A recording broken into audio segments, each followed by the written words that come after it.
Hey, what's up guys? Gonna do this video, two things. First of all, let's talk about Wednesday, January 14th, 2009. I'm coming out to LA. A lot of you have reached out and want to hang out. That's cool. I'm excited. I want to meet you. Got two places we're going to be meeting. We've come together and I guess collectively decided on this, a few of us. First of all, the one I decided on, just because it's reminiscent for me, I want to do it anyway. I was going to be there anyway, so I figured I'd invite you all. Merchant Park in San Dimas, California, from 2 to 4 o'clock in the afternoon. Now, Merchant Park is on the corner of Delancey and Juanita. If you look at a map of San Dimas, you'll see the big green speck in the middle. It's on the same block as Fred X. Strand Elementary, right across the street from my old house. I wanted to hang there anyway, and I figured, hey, might as well invite you all to come. But then a lot of you are working during the day, so it's official. Santa Monica Pier, I'd say between, I don't know, 6 and 7 o'clock that night. I guess if you go on the tourism website for Santa Monica, there's a big sign that says "Welcome to Santa Monica Pier." So I've been told. I haven't even looked at the website. But there's a sign there right by the pier. That's where we're going to meet between, I'd say, 6 and 7 o'clock and hang out. Now, I don't know who all is coming. I know there are a few people that are going to be coming that you might recognize. I don't want to say anything just in case something comes up, but Jay from Pioneer, I think he's going to come out to Santa Monica. YRFX, he talked about coming out. Several. So I don't care if there's 2 people, 3 people, it doesn't matter to me. It's going to be some DJs I haven't met before. I'm going to have a lot of fun just talking shop and talking about whatever we want to talk about, hanging out, kind of a free night. And we might go somewhere, I don't know, later. I shouldn't be out too late because I've got to get to my room and get settled in. I got a big day coming up on Thursday. But I can stay out for a little while, so maybe we'll do something else. Maybe we'll go up to Venice or something. I have no idea. But anyway, that's the official plan, so I hope to see you there. Those of you who have emailed me your phone numbers, I'm going to put those in my phone, and I'm going to give you my number too. If you want to reach out and find out where we are at any certain time, please do. So that's part 1 of the video. Part 2 of the video is completely unrelated. Now, my new neighborhood's kind of a cool little, I guess, trendy nook in Milwaukee. It's not the fashionable east side. It's not downtown. It's Bayview. It's affordable, and there are a lot of really cool little boutiques and restaurants and things around here. Most of it's independent, a lot of independent coffee shops. Of course, we have the Starbucks too, and we have, you know, McDonald's and everything else. But there's a lot of cool independent stuff. And the community seems to support their local, you know, rock, alternative music, and their indie culture. Here's our local paper in Milwaukee. It's been around for a long time. When I was a kid, it was called the Crazy Shepherd. But now it's called the Shepherd Express. It's a free paper. You can pick it up a lot of places. It's kind of Milwaukee's answer to, I guess, the Village Voice in New York City. So I look at it. You can figure out what concerts are going on in town and things like that, what's happening. But this caught my eye. It was right on the front page. Rest in peace, Atomic Records. Now, Atomic Records, way back in the day, that was the shop. That was the spot you'd go to pick up a cool 12-inch or a cool bootleg of something, whatever you're into. Wavy Davy used to shop Atomic a lot. A lot of the UWM students, Milwaukee students, would shop at Atomic for all their music. And it was kind of one of those places where you could get things you couldn't buy anywhere else. It wasn't the store that you would go to buy, I don't know, the new Britney Spears album. You would go there to buy some Sex Pistols, or you would go there to buy some Houdini or some Prince concert on either VHS or a CD or whatever. It was the cool underground shop, and they're going under. Now, a lot of other local shops, even in my community, have chimed in the article, citing some of the reasons they feel like they're going under. And one of the big reasons they feel like they're going under is MP3 downloads in the internet. And you know, some of that might be absolutely true. I got to thinking about it, and not just the download bit, but if I want something, and I'm not a typical customer, I understand that. I'm a DJ, I'm probably into music a little more than the next person is. So I kind of know what I want. I've heard it one place or another, and I can just order this online. I can go on eBay, or I can go on Amazon.com or wherever, and I can order a disc and they'd send it to me in the mail. Because when you go into the record shops and you ask for things that you might be looking for, they always say the same thing to me.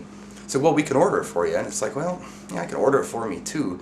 Why would I have you order it for me? I have to make an extra trip to your shop, pay an extra $5-10 for this item, and then drive home. I can order it. It's to me in 2 days at a wholesale price. So, you know, part of that might be an MP3 download issue, but I think the roots are deeper than that, and this is just my opinion, and I'd like to hear your opinions as well on this. But, you know, when I was a little kid, 8, 9, 10 years old, I would take my allowance money or the money I had earned from, you know, babysitting a dog or mowing the lawn, and I would go to this place called Sunburst Sound. It was the record shop in the town I used to live in. It's probably about 2 miles from my house. But I could go in there with like $5 and I could pick up maybe 2 45s. Or if I had a good chunk of change in my pocket, I could buy an album. And my mom used to kick and scream saying I was wasting my money on music. Well, look what happened to me. So that was what I was into, and I dug it. And the guy at the record store was cool, number one, because he worked at a record store. And number two, he always had like a really cool track playing when I went in the store. And, you know, you'd always ask him, well, hey, if you liked it, you'd say, what is this? And he'd tell you about it. He'd show you the record cover, and maybe it was beautifully packaged. Maybe it was a fold sleeve out, and it had good liner notes or cool pictures on it or whatever. He'd talk you all through it, and he'd play you different tracks on the record. And maybe you'd buy it, maybe you wouldn't, but it was there for you. And it was a marketing tool of the shop.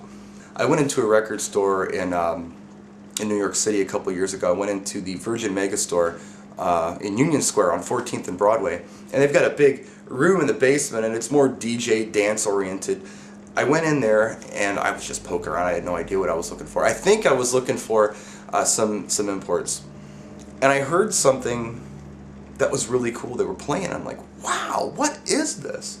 Now the guy behind the counter, instead of showing me this, and it was beautifully packaged Armani Exchange 3 CD set, and telling me about it, he said, look, it says right there, now playing, can't you read?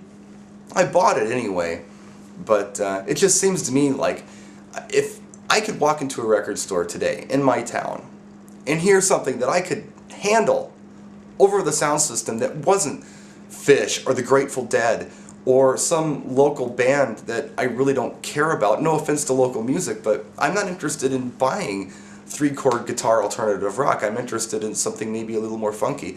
It'd be great. Maybe I could go in there looking for like the Now UK import, which they don't carry, incidentally, and they should. They should carry all the basic import stuff. That would bring me into the shop, and I'd pay extra for it, just for convenience. The Ministry of Sound, the Head Candies, the Nows, whatever, the cool, you know, dance compilations from England, just to give me a sampling of what's happening over there, or Europe, period. But it's not like that. It's not like that at all. You go in looking for something specific, you hear something you don't like, and you're treated rudely by the salesperson, or you're not even acknowledged by the salesperson. I think that's part of the problem. You know, and I was thinking to myself, how cool would it be if not only the record shop, the local record store or music store was a destination, a place where you would go and you'd run into people that you knew, and you'd talk to them, and you'd run into young people, young kids, and you'd talk to them about music, and they'd ask you about music, and you could actually exchange ideas, and you can throw some song titles at them. I mean, how many times do I get emails from people saying, hey, I really dig Daft Punk, what else is like that? It would be cool to be able to do that at a record shop. It'd be cool to walk into a record store, for me to walk into a record store, and there was a big section that said mobile DJs, and below that it listed some of the hottest mobile DJ tracks. Maybe there's a new song out there, maybe there's a new dance going on, maybe, I don't know, like when the Cupid Shuffle came out, I don't think everybody knew about it right away. What if the record store told you about it, and even told you how the dance went? That would be amazing, but it ain't like that. So rest in peace, Atomic Records. And if anything pops up in its place, or if these other shops take over in place of Atomic, I hope you treat your customers well. I hope that you become a leader in your community with music and not just a follower. I hope that you realize that not everybody's into what you're into, so diversify with your inventory and make sure that your salespeople know what the hell they've got. And carry some imports. What do you think? How's your local record shop doing? Let me know right down here. Practice and enjoy.